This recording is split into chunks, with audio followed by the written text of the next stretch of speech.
Good afternoon. We'll wait for a couple of minutes and start the session.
Welcome all to the first lab session in the course Applied Machine Learning. Sudipto, I have given access to the mic. You can unmute yourself and ask any questions, and any clarification required, you can unmute and ask. I am audible, right?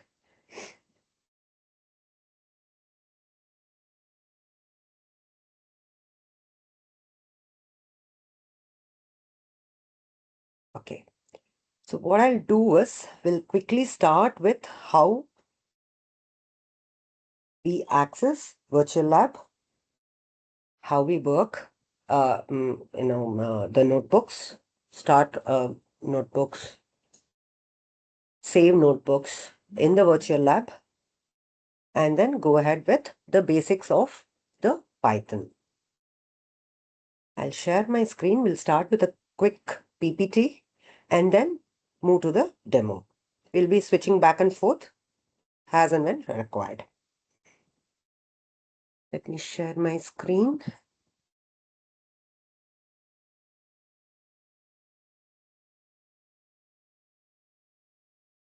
Can you just confirm whether the screen is visible? Can one of you confirm, please? Is the screen visible?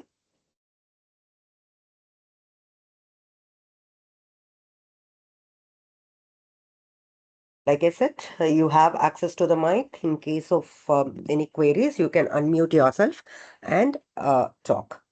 If my audio or the screen share, something goes wrong, you please feel free to let me know. Okay. Welcome to the first session. In the first session, we will be covering how to access the virtual lab. 1.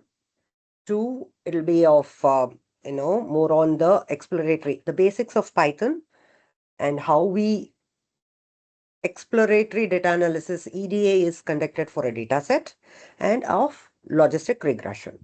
All this you would have studied in the live sessions, the theory of it, what, why, what's the basis, how we go about it, the different techniques, all that you would have studied in the live sessions. Here in this lab session, the focus is on implementing the analysis using Python.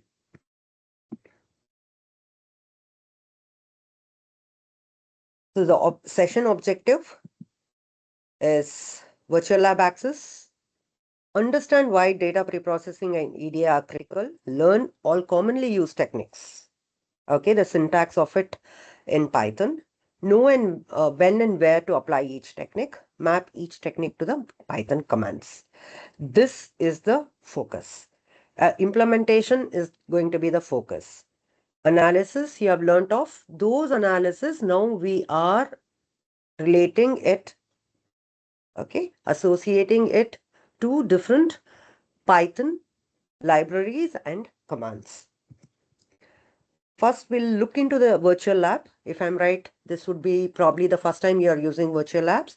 If that is the case, where do you access your virtual labs? It's right at your LMS e-learning portal or Taxila, right? You have a tab called My Labs, Virtual Labs.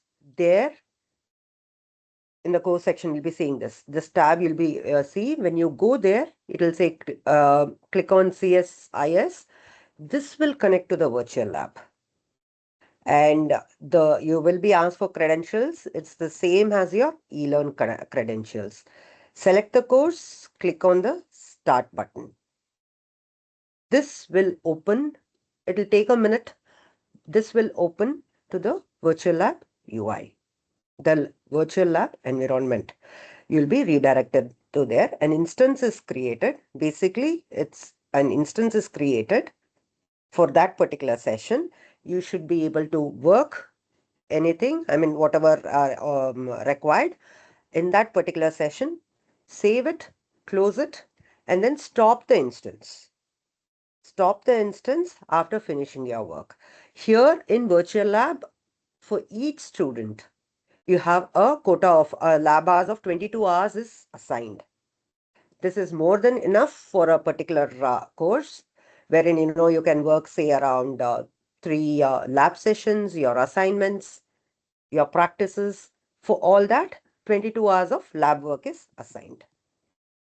So this is how it looks like. If you see, when you go to your My Virtual Labs, you will select the required, you'll select the required course, and then you start. The first time you'll be launching it, then you'll get it here in the list. You'll get it here in the list. You start. When you start, it says, when you start, it'll give such a thing like connect and stop the first time when you launch it. Then when you say connect, you will get to this page, wherein the username and the password is always same for everyone, for all the students. It's cloud and cloud. So once when you click on this web console, it'll take a minute, and then your virtual lab environment UI is open. Okay, from here you can open your Jupyter notebooks.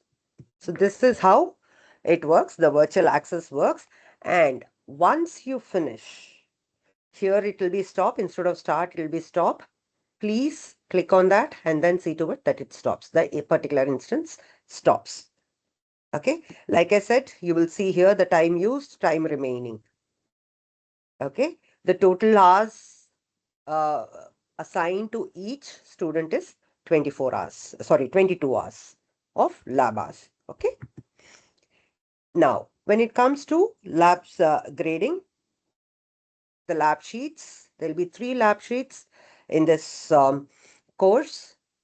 The first one will be released today. You'll be expected to submit that within a week's time.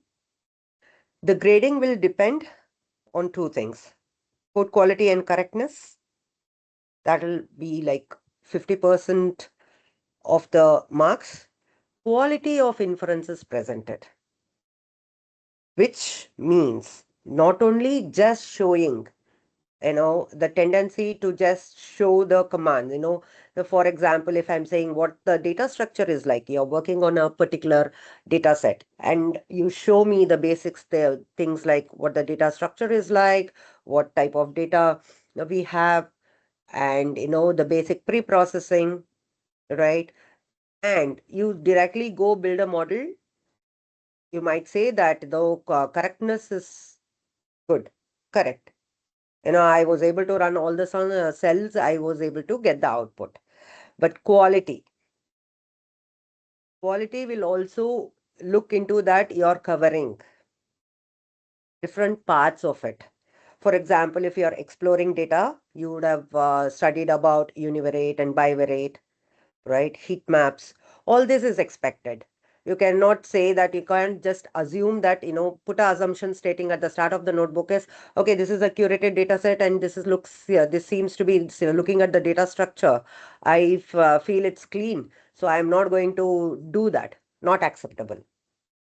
Okay, so the quality is one. And similarly, when you are doing univariate analysis or bivariate analysis, I expect meaningful interpretation of the data, clear insights required. It's not just a one-liner saying that, okay, this looks important. Yes, that is an inference, agreed. But is that enough? No. So your lab sheets will be graded based on these two criteria. Here, like I said, if you just say uh, the quantitative analysis, okay, that won't be. You'll have a visual, say, of a count plot, and they say this particular feature has highest count and this has the lowest count. That is just a quantitative inference. I want a qualitative inference. Okay, why, what, how it interacts, things, so on and so forth, which we'll be looking further in this demo. We'll quickly go to the demo, see how you can open your virtual lab one and load the data set is other.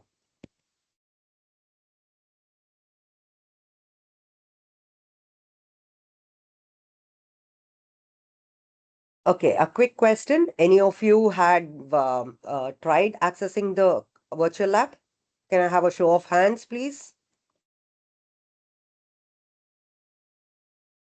Or you can put a message in the chat box. None of you tried? Okay, let's see. So here, uh, let's see. Okay, when you are in your LMS, right? This is your particular course page. And then when it comes to, you'll have before that, as soon as you sign in, you get the initial course page of, showing various courses you're involved in. Click on the virtual labs, my virtual labs, CSIS Connect to Lab, connect. Okay, I had opened a session. It has unlocked. It has been a little while. So what happens if I use the same thing, cloud? Like I said, excuse me. Like I said, the username and the password are one and the same. So it opens up. Let me just close this so that, see here.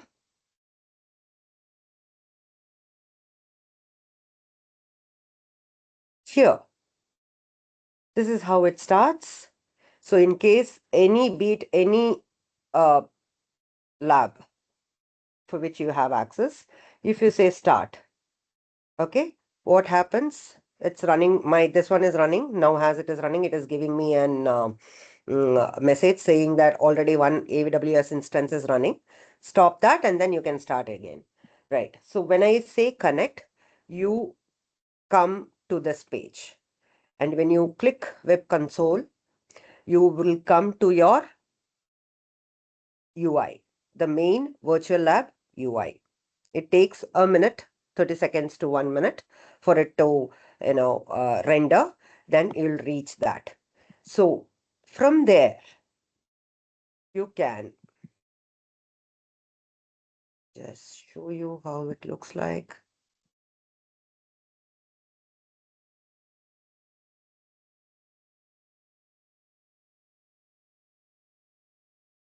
So you come up with a home page, and then if for you to open, you can click on the development and the Jupyter notebook, and your regular, the same.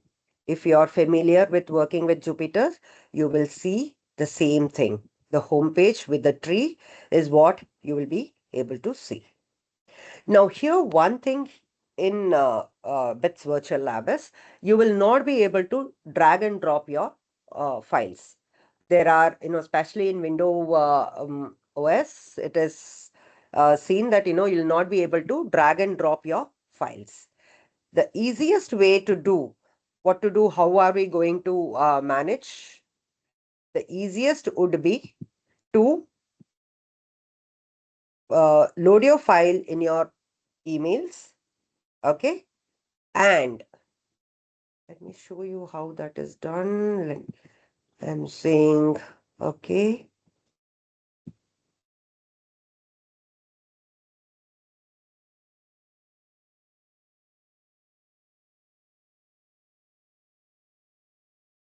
What you can do it is you put it in drafts, you load your data set or any other material which you require.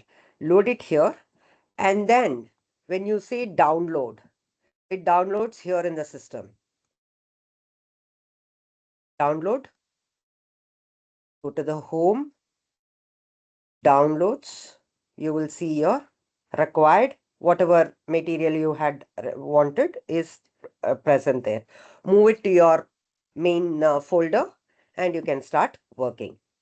What I'll do now is I shall attach the, where is the chart? Okay, I'm attaching this particular data set. The Titanic data set is what we are going to use in this particular thing. I'm going to attach it. Please download it. Okay. Please please download it and try opening your virtual machines. And in case of any issues, we can solve it right now and there. Here we go. I put it in the chat, right? So please download that. Open your virtual lab. Okay. And pull the data set into your virtual environment. Let me know if you come across any kind of issues. Okay. So the first part of whenever we start a notebook is we load the data that we'll be seeing. As soon, I'll say probably I'll give you 10 minutes time. We'll be running through the PPT here. And after 10 minutes, what we'll do is we will load the data set. Let that be, let's do it as a simultaneous thing. I want you to all download the data set and open your virtual machines in your systems, upload the data set. Then we will see initially what Python libraries, we'll go through what Python libraries are, right? What are required and how we load the data set and check the data, the structure of the data. That's what we'll be doing in the first hands-on, right? After loading the data and looking at the checks and so forth, but why are we doing this? Be it any data set, why are we doing this? Why is this data pre-processing required? Yes, you would have learned extensively about it. As an overview, data pre-processing is a process of transforming raw data into clean, consistent, and model-ready format. As you go along, you'll be learning about different machine learning algorithms, models, or classifiers, predictors, which require the input to be in a certain format. In that case, what happens? All this process will take place during this data pre-processing. So we make the data ready for the algorithms, the machine learning algorithms. Not only that, our data pre-processing improves model performance, reduces bias and noise, ensures assumptions of ML algorithms are met, prevents garbage in and garbage out, right? Irrelevant things, all that will be removed here during the pre-processing. What is a typical? It'll change depending on the type of data set you're using. The pre-processing pipeline varies, but a typical pipeline for all of you, what I would suggest is stick to this in the initial couple of your projects. Especially when you are working on different data sets, try figuring it out, doing all the steps, and then figure out, okay, what was required, what was not required, how many extra steps were required or how many less steps were required. Yes, it comes with practice. But in a typical pre-processing pipeline, you will be having data loading, check. Data, that is your data set is being loaded, structure check.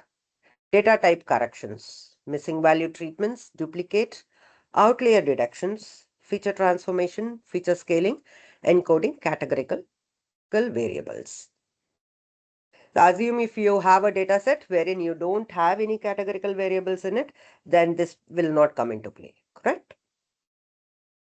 So depending on your data set, the pipeline changes. But typically, if you see, this would be the most common task you will be going through for pre-processing. Coming to Python. Now, I'm not very sure how many of you are familiar with Python, how many of you have worked with Python. Maybe I'll have a show of hands when we are doing the lab session. Basically, Python is made of libraries, which predefines, has all this function which is predefined within it. So you want to say check for missing values. You have a one-line syntax which will help you check. Duplicates, same goes. You want to have a model done, same goes. So it is made up of multiple libraries. The core libraries would be NumPy and Pandas. NumPy is for the numerical operations. Pandas is your data frame. Okay. And for visualization, the most commonly used is Matplotlib. Okay. Here, Matplotlib library is enough for all sorts of basic visualization. Whereas when it want a slightly fancier, complex visualizations, then Seaborn is used. So these two and plus the Matplotlib will be your basic core libraries used in Python. Be it any data set, this is a must. This is for your, even to check what is in the data set, the structure of data set, you will be requiring this. So core libraries, there are two different ways of working with libraries wherein, we call the libraries, import them as and where required within the cell, or as a practice, as you keep working on, what will happen, you will know that there are certain standard libraries which you will be requiring, and right at the start of the notebook, you will be importing them. Okay. So there are two ways of going about it. I would say whichever feels comfortable for you, you can do that. It is no hard and fast rules that you'll have to have all the libraries running, whatever library is required, Python library is required, right at the first cell. Not required. Okay. Pandas. Let's have a quick overlook on why pandas and numpys are so important. Pandas is a fast, powerful, flexible, and easy to use open source data analysis and manipulation tool. This is built on top of Python programming languages. What is the main objective of Pandas is the data frame object. The data structure in Pandas is a data frame. That's what, anywhere you see, you will say df, repeating in Python, right? It is basically nothing but saying that data frame. A data frame is created.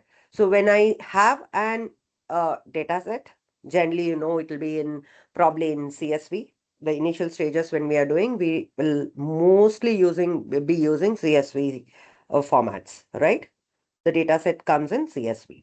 Now, this CSV, what happens? We have rows and columns, right? Two-dimensional. So the data frame created is nothing but a two-dimensional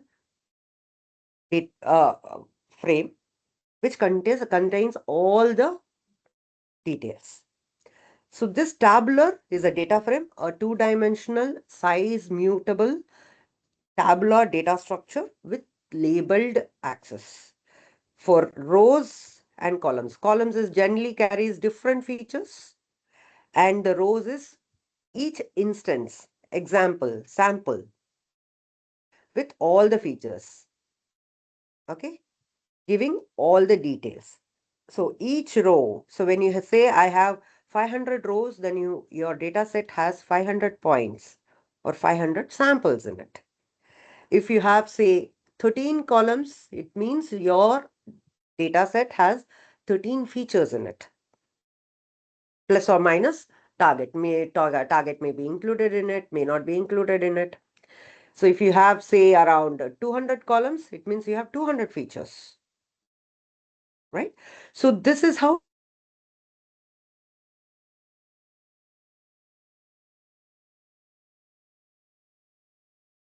your pandas or NumPy, nothing can be run.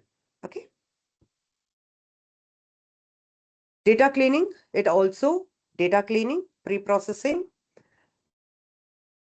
is carried out using this pandas. It provides extensive tools for handling missing data, removing duplicates, transforming data, and preparing it for analysis. Similarly, data selection and filtering. Assume you want to have a subset of the data to be used. You don't want the entire data set. So pandas help in creating the new data frame. Okay. Data aggregation and grouping. All this comes under pandas. Time series functionalities, data input output, where in different formats like CSV, like I said, we'll be focusing more on CSV, but Excel, SQL database, HDFI, any kind of data can be taken as input and given as output. Merging and joining different multiple data frames based on common columns. This further down, probably in the second session or third session, I will also be showing you how this is done, how this is obtained, how you combine multiple data frames to form a common database from which you build your models. That merging and joining, we will be going through it too. Okay. Reshaping and pivoting. So all this is doable only because of pandas. Now, when it comes to NumPy, NumPy is numerical Python. Okay. Any numerical computation. Okay. It is provided by the NumPy. It provides an efficient multi-dimensional array object and tools for working the arrays. Here, ND array object, that is n-dimensional array, is a powerful way wherein, it's a powerful and efficient way to store the data, especially when we have large data sets. It's very efficient in storing and manipulating these values. Okay. It is also faster and memory efficient. Okay. Mathematical functions, different kinds of mathematical functions are, can be achieved, computed using the NumPy library. Right? Integration with other libraries, memory efficiency, these forms the backbone of the NumPy. Now, after the libraries, let's quickly have a look at how the data structure check is done. One, what is it we analyze first? Shape of data, column names and data types, memory usage, null values to has overview. So this will always be the first step. And what are the syntax? df head, df dot tail. Dot head will give you the first 5. Okay, tail will give you the last 5. Dot shape, df dot shape, data frame dot shape will give you how many rows and columns are present in the data set. Info gives you all the details of the features within it and the data type. Describe will give you for the numerical values, it will give you the different statistical values of it. Okay. Now let's quickly see a demo of the same, and I want all of you to try loading the data set. Let me show you how we go about it. Reconnecting.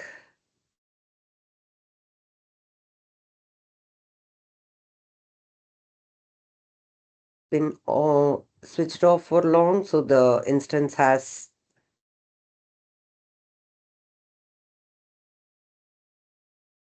like I said, it takes around 30 seconds to 1 minute for this one to open. See, this is how it is. Cloud unlock. So here is my data set. Okay. The notebook. I would suggest that, you start off with the core libraries of NumPy and Pandas, right?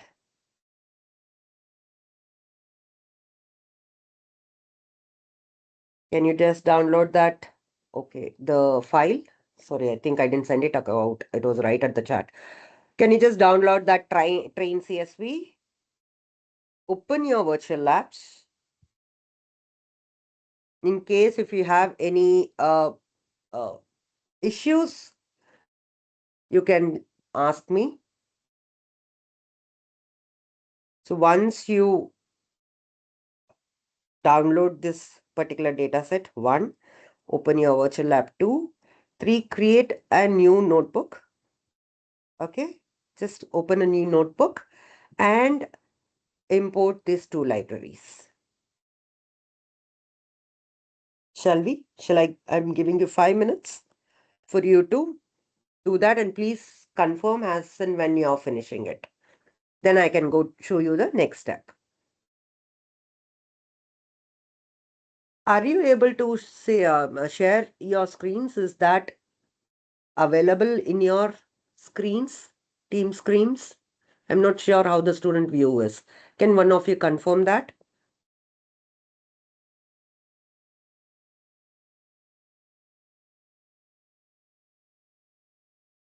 Can one of you confirm whether you are able, will you be able to screen, share your screens?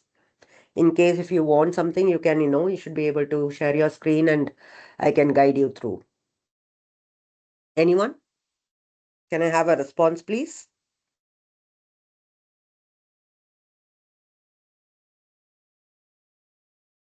No? Okay, anyone trying? Can I have a show of hands of anyone going to open your virtual labs? Can I have a show of hands, please?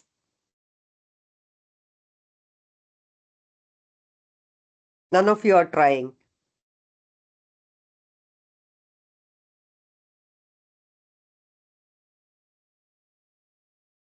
Like I said, you can unmute yourself and talk.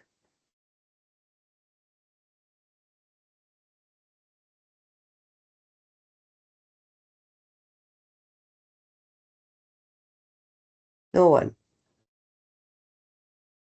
It'd be nice if I can at least have a response saying yes, no, no, we are not trying. Yes, we are going to try. Because in case if you're not going to do the virtual lab simultaneously, like in that case, I can just go ahead with the demo and I can share the final notebook and you can try it out at the end. So I need some kind of response. No responses? Mr. Irfan, Miss Lakshmi, Miss Minakshi, Miss Shweta, Mr. Sudipto, Mr. Vasu, anyone?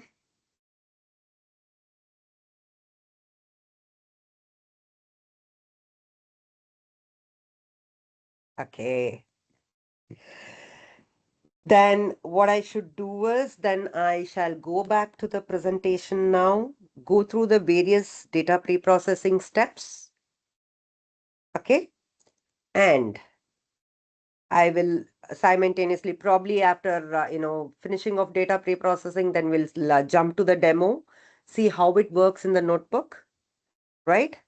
And then go back, see some feature engineering steps, and then the demo of the same, building of logistic regression, and the same in the demo. Okay, so this session we will be covering only till logistic regression. Your lab session 1, which will be posted, your lab sheet 1, sorry, lab sheet 1, which will be posted today, will be based on logistic regression. So we'll have a quick run through on the commands required for the logistic regression. But yes, I repeat, it will be nice if any of you have any doubts or require clarification, please feel free to unmute yourself and talk, or you can put it on the chat. And most welcome to open your virtual labs, work with me simultaneously. the different steps, right? So you'll have a quick run through on the different command syntax used. Okay, let me start sharing my screen again.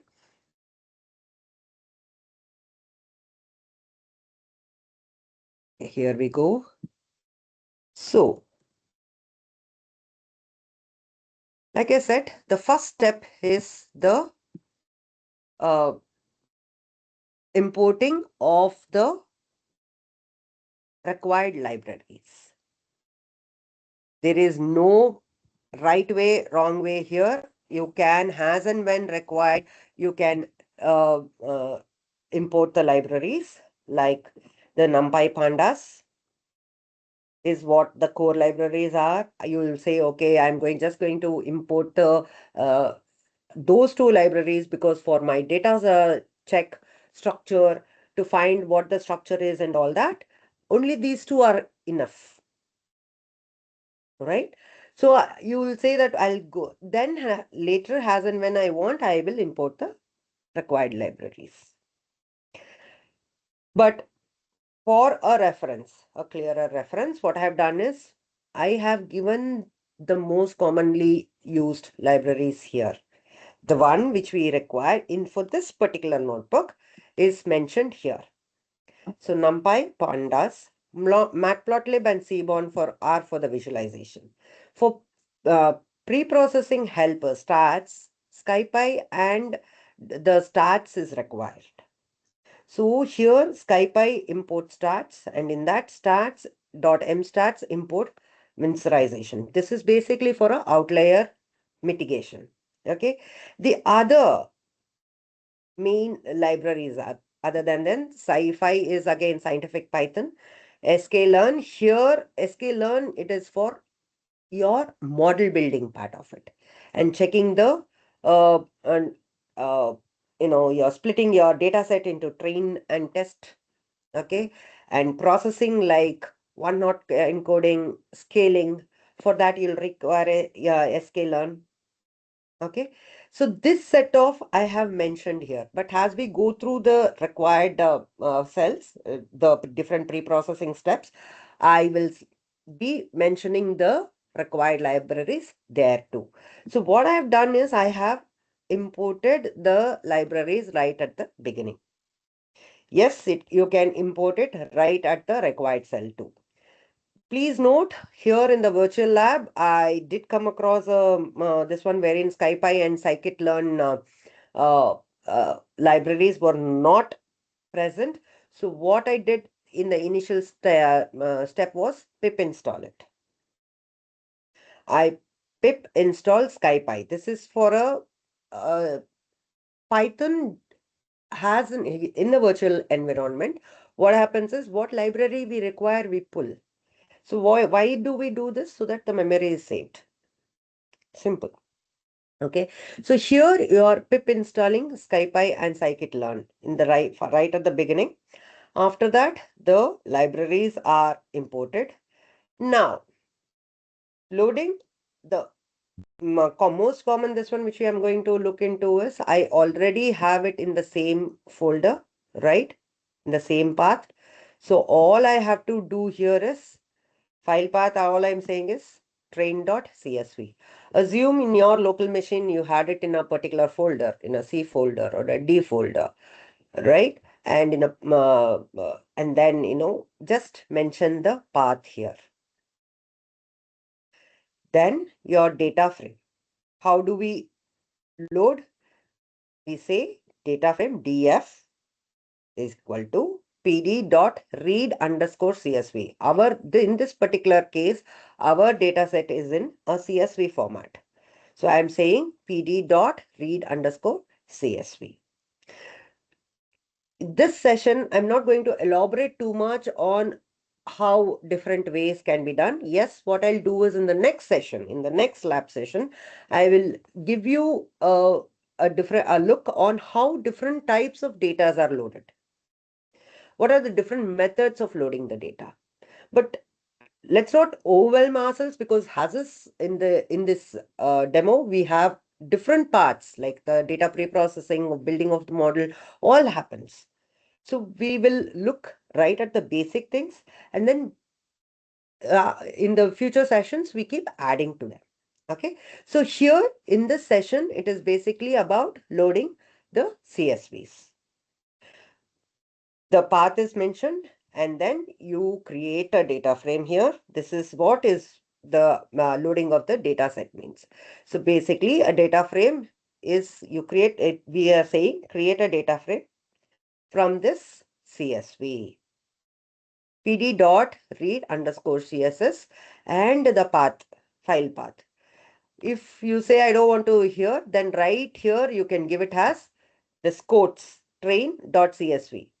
So it finishes in one command, one line of syntax. Okay. So this loads your data set. Next, what is it I want to see? The structure of it, right? Print shape. This will print that thing. Whatever is given within quotes is printed as this. And then I say df dot shape. It is going to give me the rows, number of rows and columns. See here, print shape, df shape, number of rows which we have is 891 and number of columns which we have is 12. Display head, if I don't give the brackets, if I just say df dot head and just the brackets, I'll be seeing the first 5 rows, right? Here I'm mentioning 10, so you will see 10. It's always indexed as 0. Indexing here to be has 0. Okay. So it's stuck here. Am I getting?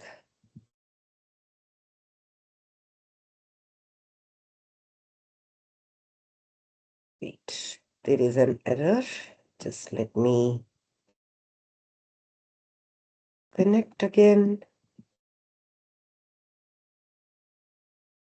It's been ideal for too long, then it tends to at times give such errors.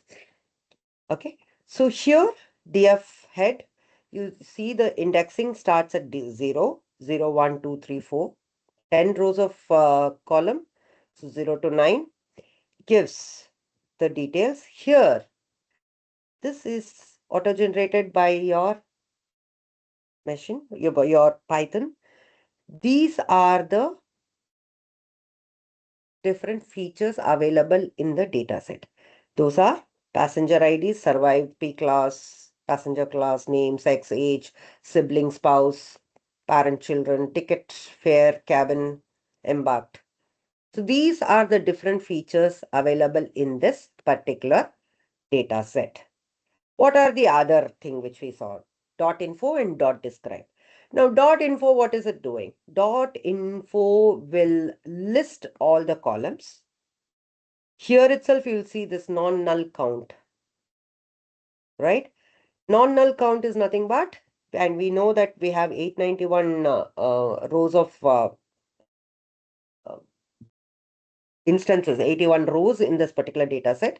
So we have non-null. So 81, 891 values for passenger ID, survived, P class, so on and so forth. And D type is nothing but the data type, whether it is an integer, object, or a float. So this dot info gives this particular value. And here it shows the memory usage. So this is obtained from df.info. df now is the Titanic data set which we have uploaded. If it is a different this one, then it's going to show those values, right? So here in this particular case, we generally tend to say df. Yes, you can define it in a different way. In case you're saying, okay, it gives me a better idea to have it as df underscore Titan or anything specific. Yes, please feel free to name it in such a way. Now, next comes, when it comes to the data structure, has df.describe. Okay. df.describe, generally what it does, it will show only the numerical information. It will list all the numerical information and it will not list the object. But in case I want to have for all, then df.describe include all. Else it is just df.describe. Okay. Here what happens, if you see for a passenger ID, it is a numerical value in this particular data set.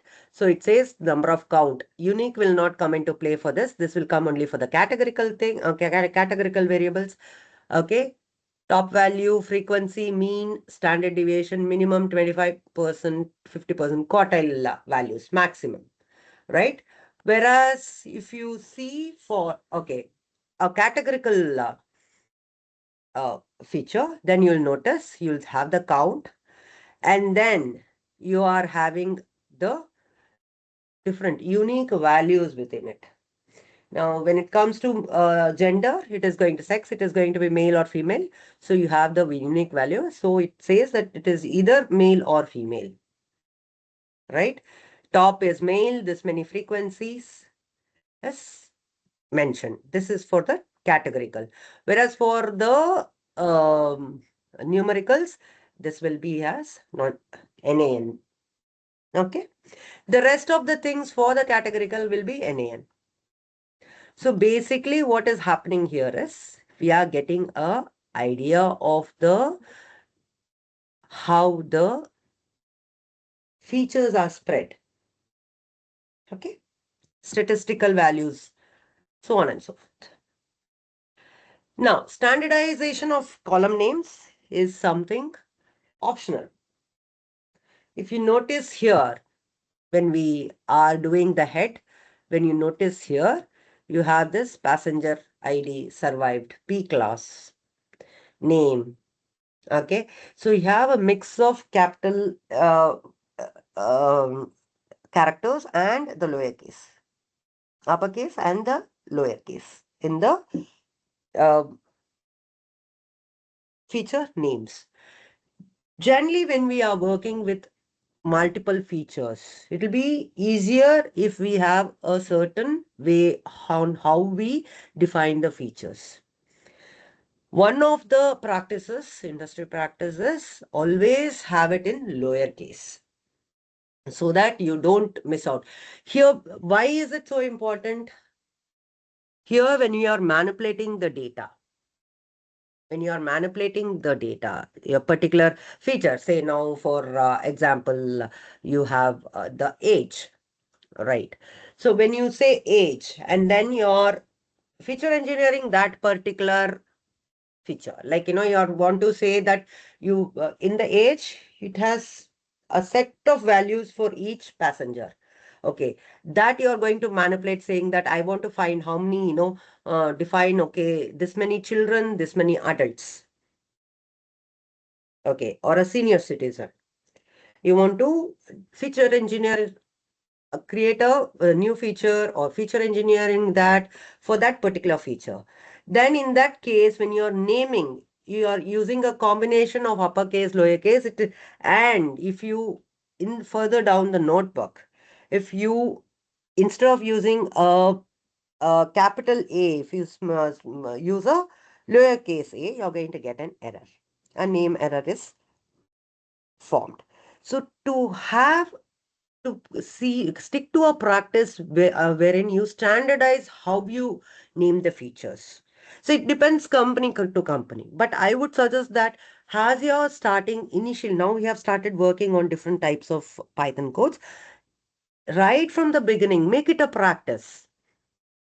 Make it a practice to have certain standardizations which is used. In that case, it's easier. Then it becomes an habit. Right? Becomes an habit. You use only underscores and lower cases or dots and lower cases. So have a set a standard and stick to it. Okay, that would be helpful. Now, here in this, what I'm doing, in case if I have a mix and if I want to standardize the names, how do I go about it? So it's very easy. It just takes one line of syntax wherein you say for all the columns in this DF, in this data frame, you strip and you Just replace it with lowercase. So C.strip clears any of the, that also is very important. Name, after name you have a space. Then you keep saying name, and when you are defining a column and you call it name, and it will give you an error because there is a space after the name, right? So this all becomes issues. Okay. So in that case, what we are doing is we are stripping the different white spaces present. Okay. Lowering it. Okay. And in case in between, if there are any space, you replace it with a underscore. Underscores are accepted. For example, if you have the feature name has passenger space ID. Okay, then what would have happened is passenger underscore ID would have been created. Okay, so here what we do is this command is given and the column names are replaced. So you have passenger ID survived, all this becomes lowercase. See that? So when you are defining the character, feature engineering the character, all this remains the same. You know that it is in lowercase. Sibling, if you sibling spouse, if you see, yes, S was uppercase, IB was lowercase, yes again was uppercase, P was a lowercase. So all these confusions will not follow. Okay, so standardizing the column names. When it comes to any data set, especially when we are looking at classification and prediction, what happens? We tend to have a target value, right? So in this particular data set, survived is the target value. You see here, passenger ID survived or not. This is passenger class. So here you have two options of 0 and 1. 0 is didn't survive, 1 is survived. Is what this data set is giving us. So 891 passengers. In this 891, the details of 891 passengers are given, and then whether they survived it or not. Okay, is what it becomes the target value. So generally, in the initial stages itself, we identify what the target variable is. Okay. So here in this particular data set, the target is survived. Okay. And then you have, yes, we do have we are just checking and then we are printing that, yes, the target column is being survived. Okay. That is the name of the feature. Now, what do? We create the other feature columns other than target. Right now, what will happen for going further down further? What will happen? We will be manipulating, checking for all this, whether missing values are there, duplicates are there, all that is done. But this one is not for the target, right? Manipulation of target is not done. Manipulation of the data of the other features is done. Now here we have a list of columns which are going to be the basis of the inputs going to be given to the machine learning algorithm. So these are the other than the targets, you have identified what the features are. Okay. Any questions, anyone? We'll take a short break to see if any one of you have any questions. No questions? I would have been happy if you all had tried to sign in into the virtual lab, upload the data set. Any questions here? Ma'am, I'm using our organization. Okay. Okay, fine. Understood, Lakshmi. But I would suggest that you try it on the local machine. I mean, your local machine sometime. Okay. So please note all your lab sheets must be worked in virtual labs. It's a condition there. You can't work on a different, you can't work it in Colab, you can't work it in your local machine, Jupyter, Anaconda. No, no, it is not accepted. It is required that your lab sheets and assignments are to be implemented only in BITS Virtual Lab. Okay. So see to it that you access it and you use the same for the for working on implementing your lab sheets and the assignments. Because please note, it is a strict this one wherein, if it is not implemented in the virtual lab, it will not be evaluated. Okay. This will come with the instructions too, but please note that. Okay. Right. It generally is not an issue. If I'm sure many of you are familiar with working on the different environment, virtual environments, should not be an issue. Like I said, I'm not very sure on it has a class. Everyone is going to have different levels of skills when it comes to Python. I'm going a little slow in the first session so that I get an idea. So, even if a student has never worked on Python is able to follow this, because that stumbling block, once you go over that, then it is easy. Right. So the first session is going to be a little slow so that we cover all different kinds of libraries, the basic data sets and things like that. Then once you understand how we require different libraries for different functions, how we are pulling that, giving the syntax, right? Then it becomes easy. So, and also understand that data frame, yes, we keep saying DF, DF, DF, DF.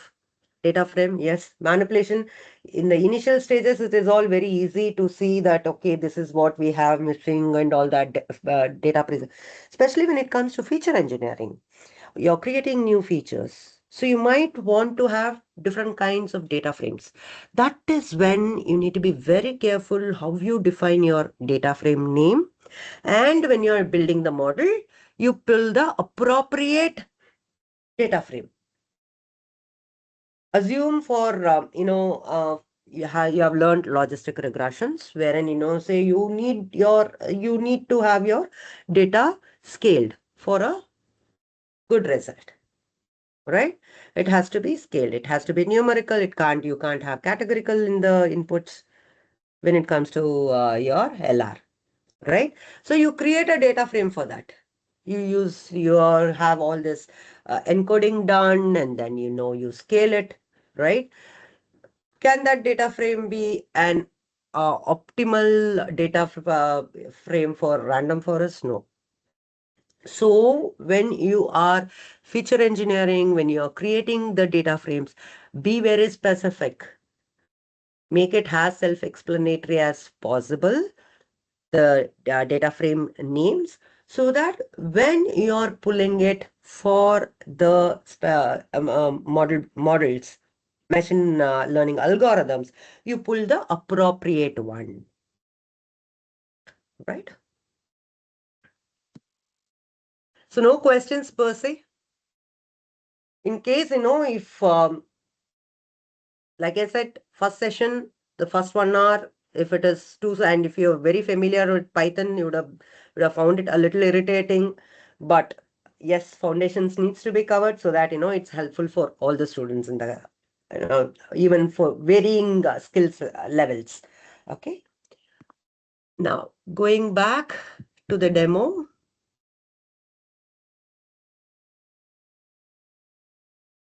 Okay. Here we are. Cloud unlock. Okay. The most common things, other things which we'll be looking is the missing values and duplicates. We'll look into that and then switch over to the presentation, the PPT, for a quick look on what the different steps are. Now, missing values, syntax, missing is equal to df.isna, ISNA dot sum dot sort values.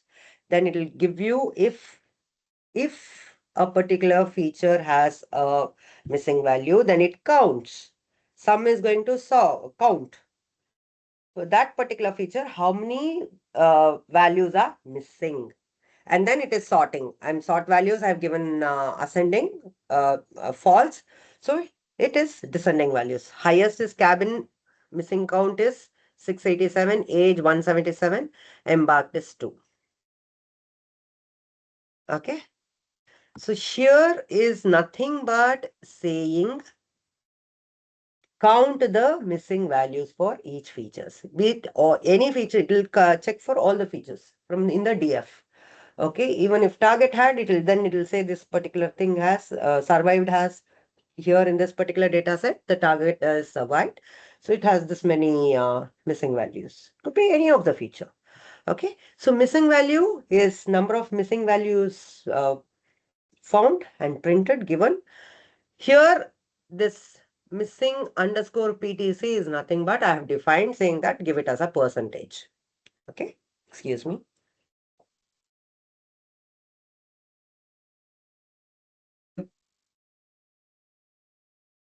So it's just saying that missing in percentage. When you're working with different data sets, what happens? Here in this particular case, assume this for cabin, it says 77% of the values are missing. Now, you would have read about the different type of imputations used, mean, median, mode. Correct. Now, cabin was not, it was not a numerical value. Even if there was a numerical value, could have been, the cabins could have been 1, 2, 3, 4, for all we know, right? Whatever the type of data, this one. But in this particular case, when I say missing percentage is 77, can I impute? Will it give me a good, correct? Will that be the right way? No, right? So generally what happens is we have thresholds. If I want to drop that particular feature, then I'll set a threshold saying that, if, it is going to be more than 25%, 30%, I'm just going to drop the feature because it is going to be the final analysis, the way the predictions or classification has to happen. This is not going to give me a right picture, right? So I am going to drop the particular features. So here this percentage is easier for me to just say that yes, it's going to be, cabin is not going to be useful for me because 77% of it is missing. I'll just drop the particular feature. Now next comes the age. If I had set my threshold as either 20 or 15, assume it as 15. Is it appropriate to chuck the age? Is it appropriate? Is it going to? There are two ways to look at it. One will be the domain knowledge. Domain knowledge is important in certain of the things wherein you're trying to define whether this feature is going to be helpful or not, or how I can manipulate this feature further to either to create a new feature or to derive a different feature value from this, right? Okay. So for that, we will be requiring the domain knowledge. The other is basically saying that, blindly saying that, no, age is a must requirement. For in this particular thing, it is like, it is a compulsory thing. So I have to hold on to it, see how I can, sensibly fill the missing values and use it. Okay, so this the percentage of missing values is basically to guide us. Okay, whether, if it is very high and we need to drop it, chuck it, or in case, yes, it is high, but, it is a required field. Okay. So I am saying that, your business problem given would not have been about, survived or not survived. Okay. Or survived or not survived with respect to the age. I'll say how many of the children survived. In that case, I can't just remove the age column, age feature. right? So all this comes into consideration when it comes to mitigation of the missing values. Okay. So missing values we found. This is generally nothing but a quick visual check. Okay, visual check of how, how we can create a image to show the missing values. Here, what will happen? It will give you the counts and it will give you the different, you see here, you have the different features mentioned here, correct? Here, we just say figure, plot, you're giving a size of the thing. Heat map of DF ISNA. ISNA is nothing but missing, correct? C bar, false. So bar, if there is a missing, then it is going to color it different, right? If it is not missing, then it is just black. So you see cabin, age. Embarked, you had two, so you see one line here, okay? This is just a visualization of how you're missing across all your instances are. See this. This is, we have 891, right? Somewhere around that many instances. So if assume you had other, features which didn't have values, then at a glance, you will know whether it is in the same, row or different rows. At times that it is very useful for a quick check, visual check. It is easy. So we have created a small heat map to see the missing values. What are the strategy? Sometimes drop when the missing is rare. Drop the rows, random. Drop columns, entire thing. More than 60 to 80%, not critical. Simple imputation, mean median mode, which you would have learnt of. Okay, these are fast and adequate. KNN imputation. This is for your numeric data. Okay, this we are not looking into in this course, but there is a different way wherein KNN imputation is also used. Model based, again, it is too advanced, so we'll not be going into it. The simple imputation is what we will look into, which are mean median mode. Duplicate handling, again, similar. It is a single line of syntax wherein we say count the duplicates. This is a variable. DUP underscore count is a variable here. You can keep it as anything. Okay. This is here is just a variable which is counting the duplicates. The actual command, which is this one, is df dot duplicated brackets will check for the duplicates. Dot sum will give us the number of duplicates present in this particular data frame. Okay, so here if you see number of duplicated rows are 0. So if they were, then what I would say is I would create the DF again. This DF is where we have stored the original data set. Now I'm saying DF underscore NODP, no duplicates, dropped dot copy. So if there were 10 duplicates, then those 10 duplicates would have been dropped and this particular new data frame would have had 881 rows in it. Okay. So here in this particular data set, there is no change. There is no duplicate. So we can maintain with our original data frame of DF. Okay. Identifying the numeric columns. Here it is very self-explanatory and, at a glance, assume you have a larger data set. Okay. Then all this becomes very easy. So here, what is it we are doing? The syntax remains same and this is repetitive. Okay. These are all very repetitive. You can use it across any notebooks. Assume you have a different notebook. All you'd have done was you'd have changed the DF, the path file, right? While loading, then all the steps would have remained the same, correct? So like that, for references, be it the presentation, PPT or the notebook, you will see all this mentioned, okay, with comments so that you can use it as reference when you're working on other data sets. Got it? So So identifying the numeric numeric columns, df.select d types. So your saying select the data type. D types is nothing but your select the data type, include np.number. Columns dot to list will give us the list of numeric features names. Right. So here what happens? You see that passenger ID, P class, age, siblings, spouse, parch, parent, children, fare were numeric columns. Okay, these are something very common.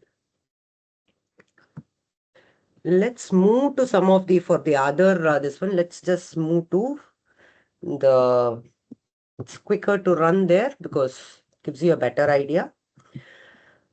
Okay, here we go. Access, pre-processing, data type, handling, missing value, duplicates, right? Outliers. Outliers, extreme values deviating from the normal patterns. Okay, why should we address this? Skew summary stats, misleading ML model. So it has to be handled. What are the different methods? It will be IQR, Z-score, mensurization, log transformation, capping. So generally there are 5 different ways of doing the outlier deduction. Yes, in the notebook you'll be shown, but here not to make it, at times it's like, okay, you're doing the repetitive thing, right? You're checking different ways. You might feel a little, everything looks same, right? So what I did was I put it here on the slide wherein I'm saying this method and this is all the syntax is going to be. In the implementation, what you do, you find that and then you put a visual for it if required, right? Or you create a a tabular kind of data if you want, depending on the requirement and the style of your style. Everyone has a style of working. So some find certain way of looking at things easier. Some might like it to visualize it in a bar pattern kind of thing, right? Or a pie chart kind of thing. Or, you would require the, data in a tabular format kind of thing, right? Depending, visuals can change. That also we'll have a quick look when we are doing the notebook. Here in IKR, what happens? Q1 DF, the column required. This is only for a particular feature, right?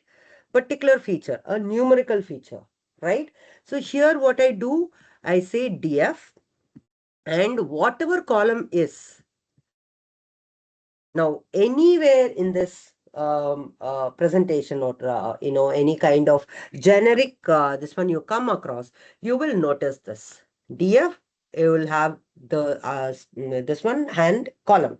So whatever feature name is required. Here, if I say sibling spouse, SIB, SP. So then it will compute for that particular column. Quantile, IQR method is nothing but the interquartile range, which you have learnt of. And then we draw the whiskers and then say anything above those whiskers are all outliers. So how are those defined? Q1, Q3, 2.5, 7.5. IQR is given as Q3 minus 1, right? And anything, whiskers is 1.5 above that, below that. So this is going to show you it is going to visualize and box plot, which shows if there are instances above those whiskers, then it will be visualized, and that looking at the visual will know or has the outliers. Z-score, what do we do for Z-score? We require this scientific Python library. From that, we import the stats and then we Z-score when we are going to, that is here in this, it is visualization. This interquartile is more of visualization of how the outliers are, how many are outliers. Whereas when it comes to z-score, it is more of mitigation. So here you mitigate the outliers. Okay. Winsorization, when you want to cap instead of remove. In that case, again, from library, you import scipy.stats.nstats, import winsorize, df, the column required, winsorize, df, that column. Okay. And you give the limit for the winsorization. It can range anywhere between, depending on the type of data, the number of outliers, this limits can change. That is the other one. The most commonly used one will be log transformation. Generally, if you see, if it is highly right-scaled data, positive values only. So this is an important consideration for log transformation. It has to have only positive values, right? In that case, you create the log transformation values, okay, and you put the values in it, okay. So this is log transformation. Capping is nothing but wherein you say this kind of, if any values is above. Here in the quartile, what do we do? We are defining the values above the whiskers, right? Then what I'm saying, all I'm saying is whatever is above the whiskers, the top whisker, cap it to that. Below the value of the bottom whisker, cap it to that particular value. So this is capping is, either you can give the new that value or you can remove those values. Works either which way. Okay. Feature scaling. This is required. Feature scaling you would have studied of, and this is required wherein for algorithms like KNN, SVM, linear regression. Okay. So when scaling is required, you have two different main scalars, which we say min-max scalar and standard scalar. When you have bounded data, and especially for neural networks, you will be using min-max scaling. The library here, sklearn, pre-processing, import, min-max scalar. Similarly, for standard scalar, it is standard scalar. All we have to do is define the thing, scalar is equal to min-max scalar, the type of scalar which we want. Okay, define the scalar. Here you see scalar and it is standard scalar. The next syntax line will be df scaled is equal to scalar dot fit underscore transform df. So basically what df scaled says, it says all the data is to be transformed,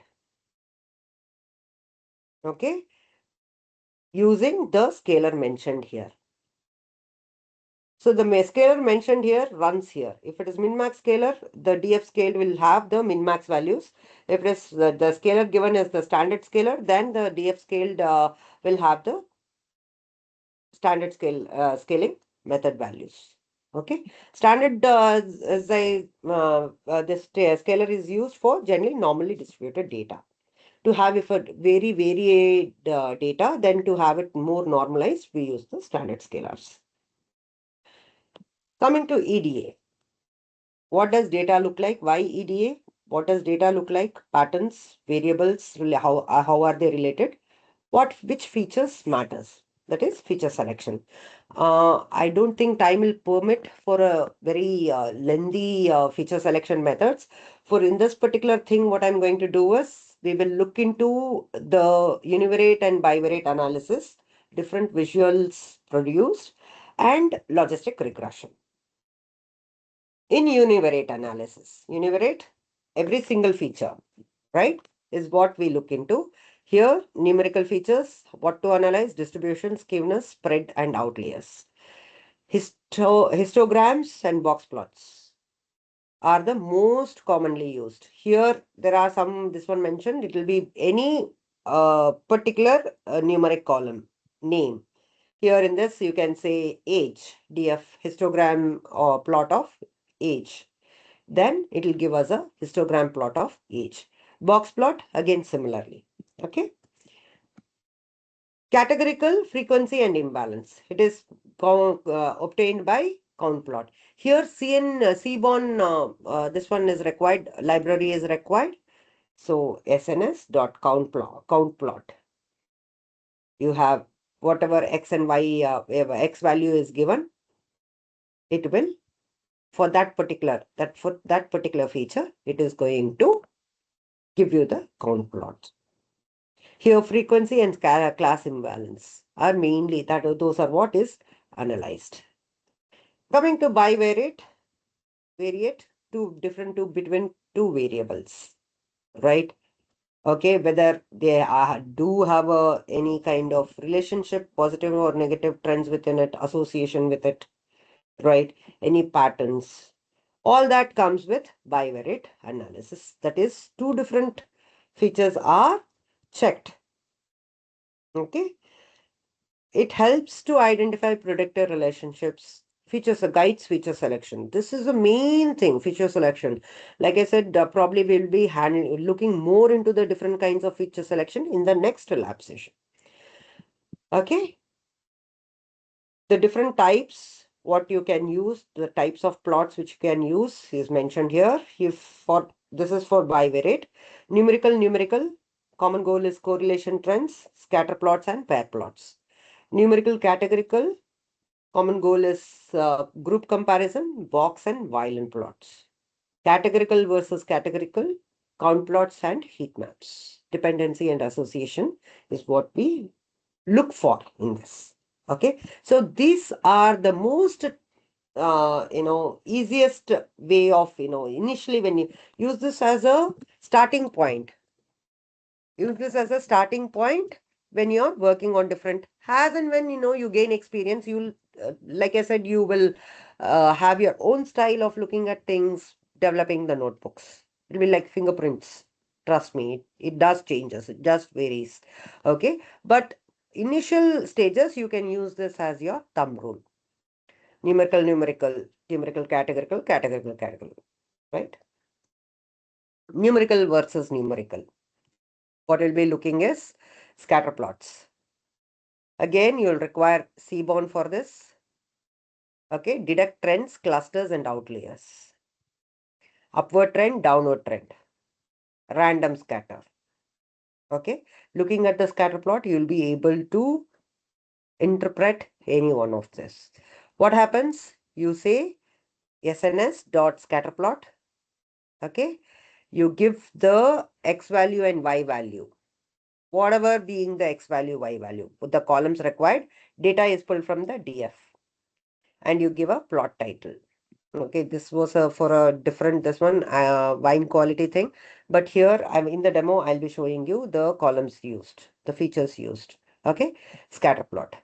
Scatter plot with hue, you can, if your target variable, you just want to have the third, your variable as your target variable, then you define your target variable with a hue. Okay, and that will be shown in the scatter plot. Line plot, similarly, SNS dot line plot. This is more for time series or sequential data, which will not have look into. Regression plot, similarly, linear relationships. Okay, it will show the different two different numerical two different features and what the linear relationship is between those two features. Joint plots, scatter plots plus marginal distributions. Okay, different ways of visualizations. Pair plots. Pair plots are very important. You can create a matrix of scatter plots for all numerical features. Histogram. This is what is pair plots. So here what happens, does it in one single line of command. SNS dot pair plot, DF, all the features which you want to mention, the numerical features, mention it. Okay. Hue, give the target variable. Hue, give the target variable. Okay. Here, when to use early EDA so that you have a quickly identify, have an idea like what is going to be the most important, the strongest relationships among the features. The only this one is computationally expensive. So here when we are running it in Titanic dataset, you will not find it. But as your dataset size increases, as the number of features increases, it becomes computationally expensive. Then we'll generally tend to avoid that. Okay. Interpreting pair plots, strong linear patterns, cluster by classes, redundant features, outliers. Okay. Limit it only to numerical features. Okay. Next comes your numerical versus categorical box plots. Box plot, again, it's nothing like your interquartile IQR methods. Here a box plot, you know how a box plot are. The same thing, SNS dot box plot, right? Violin plots. Violin plots, here the syntax being SNS dot violin plot. Why is it slightly? It is slightly different. In box plot, you have just a rectangle thing showing the values. Here, the distribution shape is C. In violin plot, when we go to the demo, you will see the difference. The distribution, it is not rectangular, it is more to the distribution of the distribution shape of the data is C. Okay. Swarm plot, strip plot, some other types which you can try, and I wouldn't suggest right now, but yes, but these are the different types you can also have as plots. Categorical versus categorical, mainly it is count plot, stacked bar chart. Okay. And the final will be the heat map. Wherein heat map, it will give us this one is a PD dot crosstab, and sorry, that is for the stacked bar chart, SNS dot heat map, and then it will give us the heat map comparison for the different features. Okay.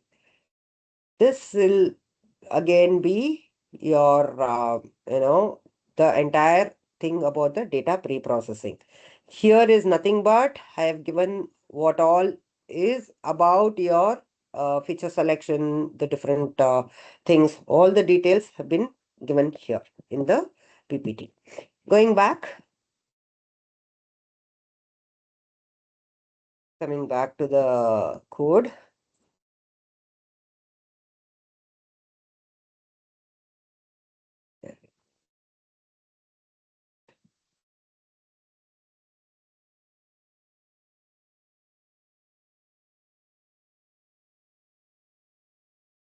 Sorry about that. Okay, I think we are signed out, is disconnected. Console.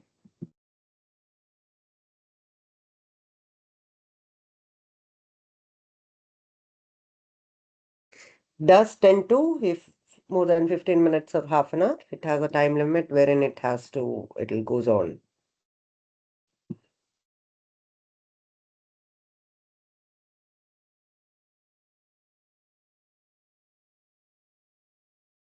Give it a second.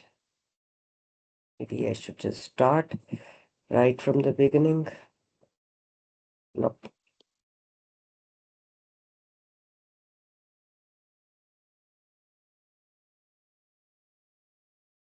Any questions, anyone?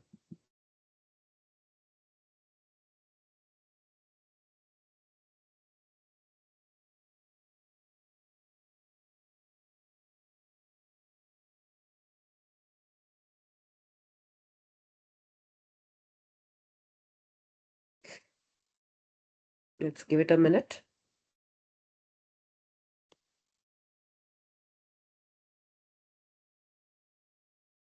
So what I'll be doing is I will be sharing both the PPT and the notebook in the learning in Taxila e-learning portal.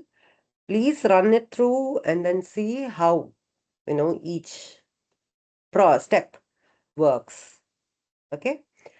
By evening, the lab sheet 1 will be released and you'll have a week's time to submit the lab sheet. Here we go. Start.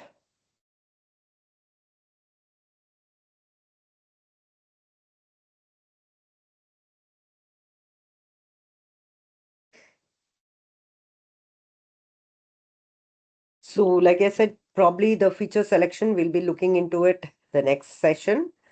Okay, though the notebook will have some of the commands of it, please feel free to go through them. Okay. Then comes the train and split. After we finish our data pre-processing, what happens is we need to split the data into train and test. Okay. Then we generally, for smaller data, we use 80% for training the data, the model, and 20% to validate the model. Okay. Typical values are small to medium 70-30, 80-20, very large data set 90%. This 70 would be our training, not the um, test. So the majority of the this one instances are required for training of the data set. Okay. Going back, it's still pending. Right. So next comes, we split the data sets, drop the target values. We need to drop the target values, create the test and train data sets. Okay.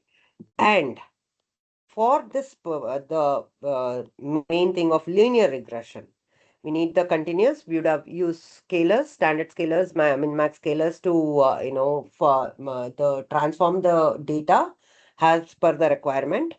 Okay. And then target is numeric, roughly linear. How is the model created? Model is creating is simple. sklearn dot linear model input linear regression.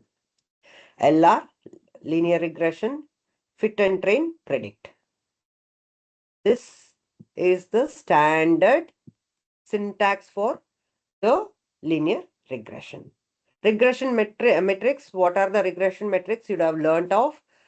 MAE, MSE, right? So this we are defining, this we are pulling from the library, and then for the Y test and predicted, check what the absolute mean absolute error was, mean squared error was, right? Root mean squared was, right? So these are mentioned and those are printed. We find the regression metrics. Okay. If it is a classification method, what happens? That also we will see. We'll see that right in the notebook.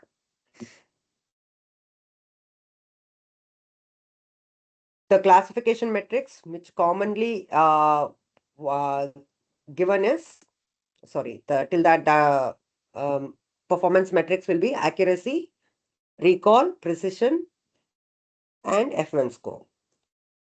In the previous, this one was for linear regression, logistic regression. Again, similarly, you import logistic regression, mention the maximum iteration. Okay. Give the maximum iteration, fit the model, and predict the model. Then the metrics required, again, you can see, confusion matrix if you want to present how that is done. Classification report includes precision, recall, F1 and support, right? This is what we will be looking into now.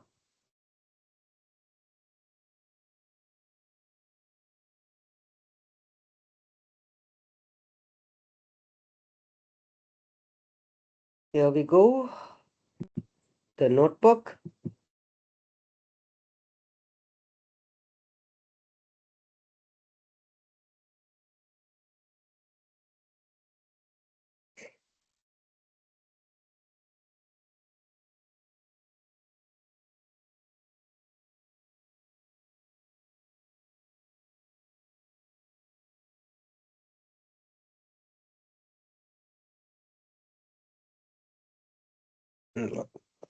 It will open. Just give it a second.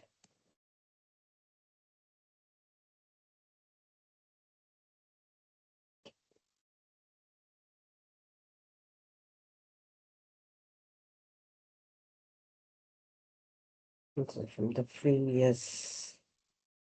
Okay, here we go.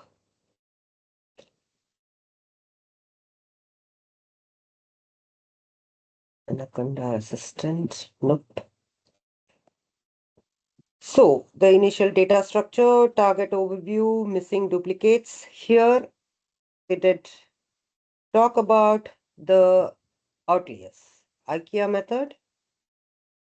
What do? I define the IKEA bounds. Okay. And then what I do, I check for the outlier values. Okay. So visible here, the box plot. See the box plot, you see that there is a variation. Okay. You see, this is your IKEA method, right? You have your whiskers, and then you see the outliers. Z-score, when this one is data is normally distributed, use the Z-score method. Here, you for how do we define it? You are going to drop it if the fare is beyond absolute value of 3. Okay, and you'll see how many of them are required to be this one dropped is 20. Even in case if you are okay to drop. Like I said, this notebook shows you the different way of mitigating it. Okay. So I'm not saying that, I check different things and, finally you might decide on one method, mitigation method, which you want to follow through. Okay. But just remember that you can't just keep applying everything in one single notebook. No. Okay. Have to be very careful that when you're doing it, what is it you want to be in the final data frame? That has to be very clear. And only that mitigation method must be included. This is for the demo purposes. I have mentioned all the different methods right here in the notebook. Okay. Capping clipping, you can just clap the this one. Fair has the maximum. This one you give it this values, and beyond that is capped within that. Okay. Or you want to clip, you can remove those values. Clipping is completely removing those values. That is the outlier values. Okay. The other will be the log transformation. Log transformation, what happens? You create the log values. Okay. You create the log values, and then you create that is stored in a different column.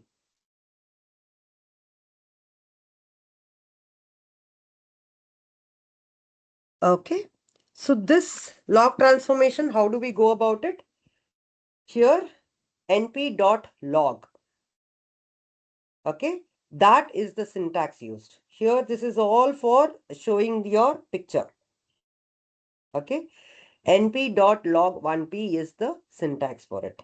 This is the fare is the feature for which you are finding the log transformation. So you are saying the feature name underscore log. This is what is the extra column which you are creating in your data frame. Okay. So here, then this, if you see, this is your original way how your fare looked like. Now, after the log transformation, the distribution is much more normal. Got it? So this is how your outliers, your distributions are maintained. All right. Coming to EDA, univariate analysis, is what we first looked into. Histograms, box plots. Histograms, what happens? Hist plot, box plot. You give the figure sizes, you say what is the column which is required, and then you go ahead and do it. Here, what happens? You have different features in it, and all that is now shown here. See here, for example, the histogram of passenger ID. Okay, box plot. Why is that? This is, I'm repeating it here. Here, what is it? It says column. In case if I specify only one feature, then only that feature visual is produced. Generally, when it is a small data set and you want to have a quick check, what you do is you tend to have the uh, uh, give it iterated so that all the features are seen in one shot. Okay. See here before box plot, obviously there are outliers. Histogram for the sibling spouse. See the box plot and the histogram plot is seen. That is for the numerical one. Categorical one, count plots, right? You have count plots wherein, count plots is nothing but you have for good when you comes to name. Does it make sense? No. It will all have just one value, all different names. Okay. When it comes to sex or gender, male, female. So in count plot, whatever unique values are there, that and the count for it will give you the count plot. So all this, if you see here, you'll notice that ticket number. Here, when you're doing this, you will automatically understand. Now, the purpose of this notebook is to predict whether a person survived or not. In that, you will notice the ticket number, this name, right? Doesn't matter. So what you tend to do is we tend to drop those columns when we are going to train our model. Okay. So here embarked, it is from three different places. You just see the unique values are three. So it shows three values and the count for each. This will be for univariate. Univariate, you had numerical values, categorical data, numerical data. We did histogram plots, box plots. For categorical, we did count plots. Okay. In bivariate analysis. Bivariate analysis, we have three combinations: numerical versus numerical, numerical versus categorical, categorical versus categorical. Numerical, main thing what we will be seeing is scatter plot, regression plot, joint plot. Okay. How do they look out? Look at this scatter plot. This scatter plot is showing the age and the fair. Okay. So this is a distribution of for these two values. You notice that, it is like more or less all over the place. Okay. For certain things, you might see it as like, more on the right side. The trend is more on the towards the right side, wherein, for a younger age, for a different feature, it might look different, right? Here it is more random scatters, right? So scatter plots generally gives an idea about the relationship of these two features. Okay. Similarly, in regression plot, what happens? Age versus feature, the same thing, but you see the trend here, the regression plot, right? It doesn't have a trend kind of thing, right? So this is with the plot of it. Scatter plots, but it's, that variations within the scatter plots. Here, what you see, again, you see this is the joint plot wherein you get your scatter plot, right? And also the scale here, histogram here. Also the histogram here. It gives you an idea of how the distributions are. Okay. Pair plots, quickly, if we are to create a matrix kind of thing, this being a smaller data set, it is not very expensive. So we can do it. Okay. Age, fair, siblings, spouse, and parent, child is what we are going. See here, numeric relationship, we drop the passenger ID because it is non-relevant, redundant. So we are not trying to uh, take that into consideration. So I am defining the what all is required in the matrix and then say pair plot. SNS dot pair plot, different the DF, it will pulls the different values and it builds the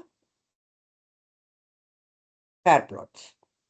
Here you see the distribution, right? Always either consider the other side, this side of the matrix or this side of the matrix. It will be a mirror image. It will be mirror images. So here it gives the distribution of the two plots, the scatter plot right? Right? You get the thing? So this gives you an idea, a rough idea on how the this one are distributed among the different features. Numerical versus categorical. What do we have? We have something like the box plot, wherein I am just having the passenger class and the fare, right? So here I can create different box plots for the same, right? Strip plots, again, violin plots. Here we see the violin plots. The violin plots. Here you see the distribution of the values. Right. So here fare by sex. See, fare by sex. This is the fare, this is the sex. See how you don't get an idea about the distribution. Whereas in violin plot, you get a better idea on the distribution of the data. Okay. These are some of the most commonly used uh, visuals. Box plot, count plot. Again, similarly, here we are seeing it for the categorical versus categorical. One would be the count plot. The next will be the chart, bar charts. Okay, wherein you create the bar charts. And the third would be the heat map. Okay, I'm just doing a heat map with the survive. So this value gives the relationship with the target in this particular for the target value. Okay, this is just for a pair, whereas the most common thing heat map which we do is for correlation analysis. Here what we do is we consider all the numeric values, we define all the numeric columns. Okay, and then we create, the figure size is given, we create a heat map. It says SNS dot heat map. Okay, correlation, annotation is given, color is given. Okay, so here what basically happens is this set of survived and passenger. This is target value you may or may not give. Here if you see passenger ID has nothing to do. So what is the thing? You can just drop it. Okay, right? Similarly, it could have been about the other thing. Name was one, ticket number. Okay, that I think would have was a categorical value. So that we did, it is not coming in here. But if you notice this, you can drop when you are building your final DF. Okay, so here it gives for any two, age and fare. What is the relationship? If it is high, if the correlation is high, right, then the analysis is you can drop one of the features because the other becomes redundant. Okay, in this particular, none of this one is very high. If you see only the fare and P class has a common, a slightly higher this one, 0.55. Yes, we can either include one of this or, you can discard one of the features. Agreed. But need not be because 0.55 is okay. Anything above 0.8 or so, we can easily call it as a redundant feature and drop the same. Okay. Feature engineering, what we are doing is we are trying to figure out deriving the number of features here. So what is it we are doing? We are setting the title from the names, right? That is pulled. Okay. Family size is sibling spouse plus parent children plus 1. Okay. Or is alone, the family size is 1. Okay, so this we are creating has 3 different variables. This is called, is what is called as feature engineering. This varies from data set to data set, depends on the different features, depends on the domain. Okay, so based on that, feature engineering is done.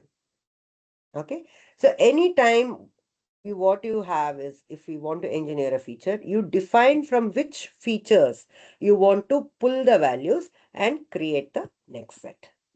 Okay, So this will be the feature engineering. Now comes the part wherein you scale. This is for logistic regression, linear regression, LR. So what happens here is we need to scale the data values, okay, the feature values, so that it can be fed into the ML, into the algorithm. We are defining the target. Target is the survived. We have numeric, we have set of numeric values. We have set of the categorical values are given. Now, what we need here in the pipeline here is there can't be any missing values. What we are using is the median value is used, simple imputer strategy for the numerics. If there are any missing values, then the median is used. Then next what we do is we can't have any categorical kind of values when given to logistic regression, right? And then, oh, sorry, here we are imputing, still imputing. So here most frequent, that is the mode, is used as the to fill in the missing values. Okay. Now pre-processing, then we have the number of columns, different columns, and if there is anything specifically which has a gap, we say this is a safety net. You drop it. Okay, you drop it. So now we have converted this. Now we have converted these columns using simple imputer for numerical and categorical. Use the one-hot encoding to make it numerical and standard scaler for the numericals to have within a range. And this is what is fed into the ML algorithm. Okay. Train and test split. Okay. Here X train, X test. Y train, Y test. How the split is going to be? X, Y is going to be the target. Test size is going to be 0.25. This is 25% of the data set is considered as the test size. Can I keep it 0.2? Yes. Okay. Depending on this one, you can mention, you are mentioning the test size. Random state is for, reproducing your results. So always have a random state mentioned. Okay. This is done. So you have the pipeline, we are saying pre-process. All this pre-processing is done. Model is logistic regression and maximum iteration of 2000 is used. Run this and you are printing the uh, uh, test score. How are we getting the testing the accuracies? How are we getting it? CLF.fit, X-train, Y-train. Then the score, X-train, Y-train, X-test, Y-test. So training may what the accuracy will be, what will be the accuracy for the testing data set. Here we see that 0.93 and 0.823 as 89 is obtained as the train accuracy and test accuracy. You see there is a too much of variation in the accuracy, right? Between the test and the train and the test. Okay, you would have learnt about the overfitting, underfitting, so on and so forth. So here, this is how the steps happen. Like I said, feature selection will be going into it. The next session, we will just quickly look into how regression are run and how you pull the performance metrics from that. Here, from the library required will be sklearn, model, selection, import, train, test split. Okay, import logistic regression, import the different scores, right? TF, the target variable is defined. The rest, what you want, only the this one you columns you want or the columns you want to drop is mentioned. So here, like I said, survived is going to be the target, so that has to be dropped. Here, name, ticket, cabin, alive, this are not relevant to for building the model. So those are two dropped. Okay. Then what happens? Then we have filling the values. wherein, like I said, nothing can be missing when we are going to train the model. Defining the test train split, pull the logistic regression. Logistic regression model, LR model, logistic regression, max iteration, 1000, 2000, whatever is required. Here, it's a small data set, 1000 iterations is enough for the convergence. Model fit, X train, Y train. Now predict, it will predict, LR model, predict, X test. Okay. Then the performance metrics are printed. Accuracy, precision, recall, F1. Confusion matrix. So this is your performance matrix.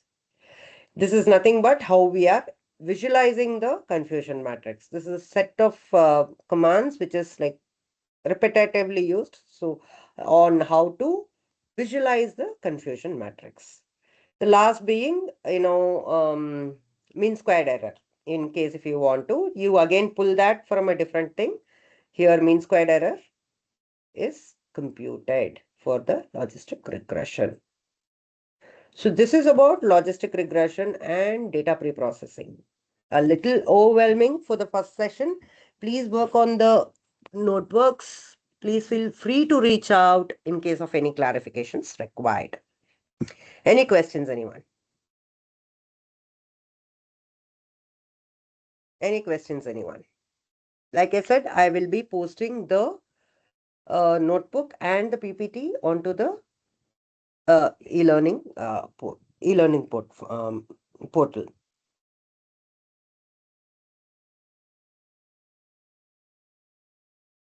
No questions?